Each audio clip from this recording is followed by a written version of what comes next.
الله الرحمن الرحیم و به نستعین و صلی الله علی سیدنا محمد و آله الطاهرین.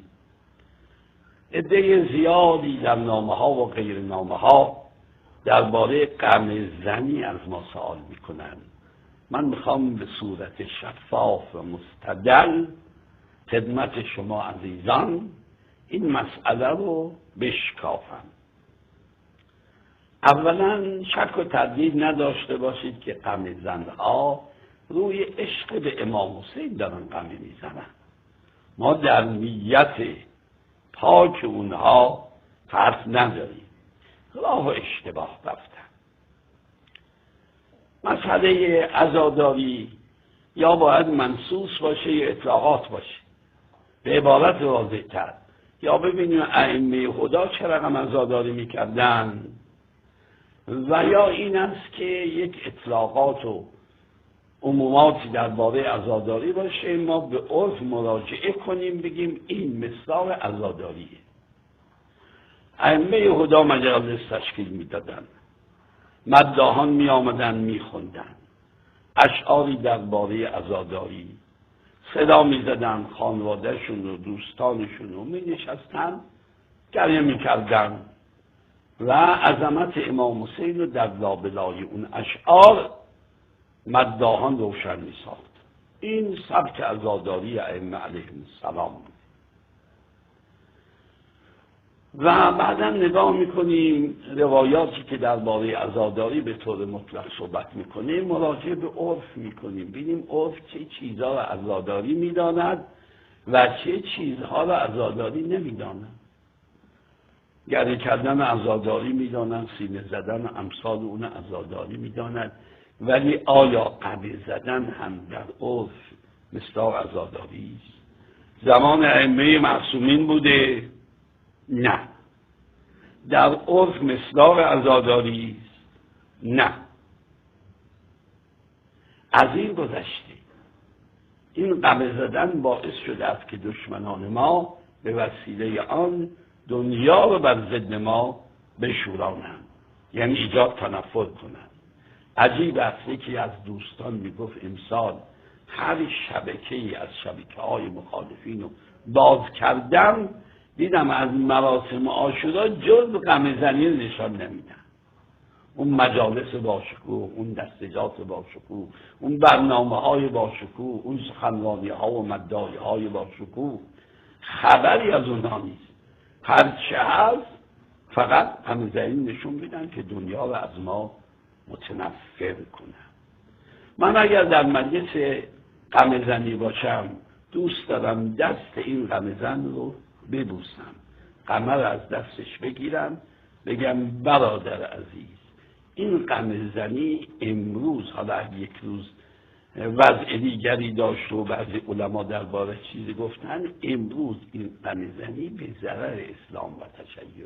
من دست رو میبوسم، یه واحد انتقال خونم اون گوشه میگم آماده باشه، برو خونت رو اونجا بده، با این خونت نجات بده شخص مسلمانی را، نه اینکه با این خونت مسلمانی رو به خطر بینداز. میدانم روی عشق امام حسین این کار میکنه، اما این راه درست نیست. و از این گذشته ضرر زدن به خود در اسلام درست نیست. شما نگاه بکنید در این منظرهای غم‌زنی، بچه کوچکی را آورده، بچه داره گریه میکنه، داره سرش غمه میزنه، این هم به تمام دنیا روزا نشان میدهند و اون وقت دنیا را از ما متنفر میکنن.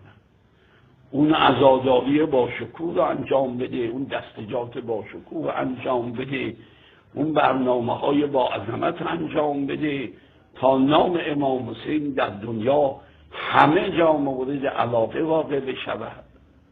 چرا این کار بشه؟ بعضی ها میگن حضرت زینب سلام الله علیه پیشانی رو به چوبه محمل زد. من باید عرض کنم اهل بیت سوار محمل نکردن، سوار شتران بی جهاد کردن. محمل علامت احترامی.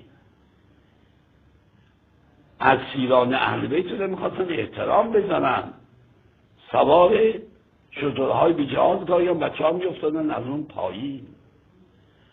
چند تا کتاب معروف و معتبر من دیدم، یکی ارشاد مفیده، یکی مال ابو مخنفه، یکی کتاب دیگری است که امام حسین شب عاشورا به خواهرش گفت خواهرم صورت تو خراش نده، لطمه نزن، گریبانت رو هم چاک نکن. چندین روایت. آیا خواهرش برخلاف دستور برادر رفتار کرده؟ به هر حال باز تردید ندارم، تکرار میکنم، تردید ندارم که اینهایی که همه میزنن روی عشق به امام حسین دارن، حتی بعضیا میگن سرشون به دیوار میزنن، بعضیا میگن خود شیشه درست میکنن، اینا روی عشق به امام حسین، اما راه صحیح نیست.